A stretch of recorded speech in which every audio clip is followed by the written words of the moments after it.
So ito na guys, pabalik na tayo. Papunta naman tayo ng Bato Church. So, yung pinakita ko pala sa previous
jack na lang guys, nandito na tayo sa ating destination sa Bato Church.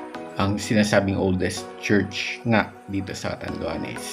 So ito na yung landmark niya. Pag nandito na tayo sa lugar na to, ayan, makikita natin. So welcome to Bato Church. Itatabi ko lang muna para meron tayong mapagparkan din. At para magkaroon tayo ng mas maayos na pag-film. So sa entire stay ko dito guys sa Catanduanes, hindi pa ako nakakapasok dito, promise, sa loob ng Bato Church. Nakikita ko siya pero hindi pa ako nakakapasok. So ngayon papasok tayo dito.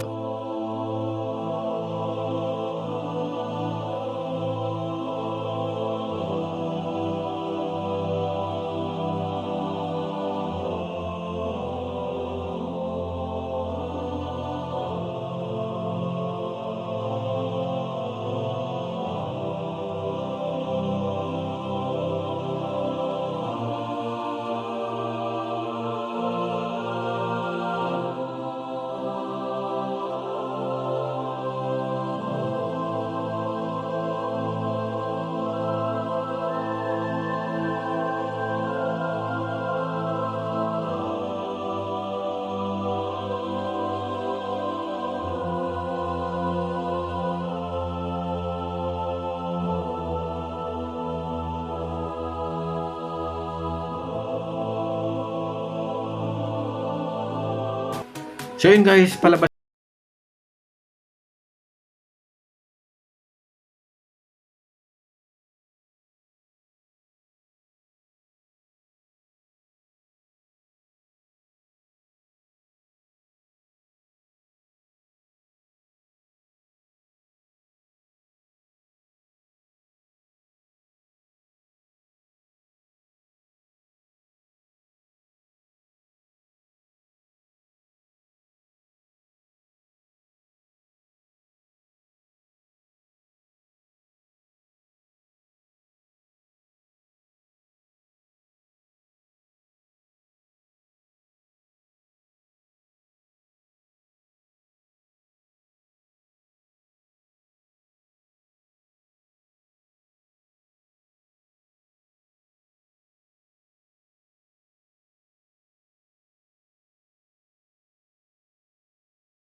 pinoprosesyon during Good Friday.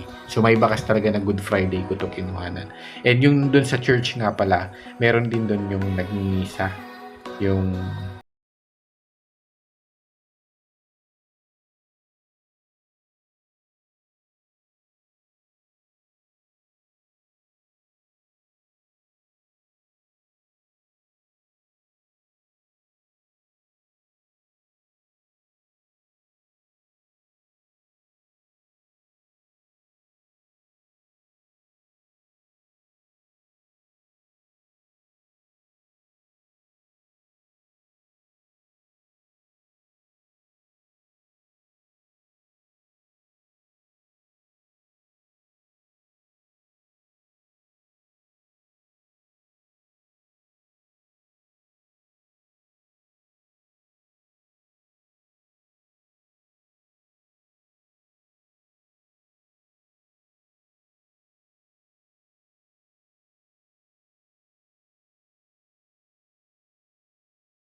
lang. So kaya kung mapapansin nyo, ikot pa rin ako ng ikot at finifilm ko talaga.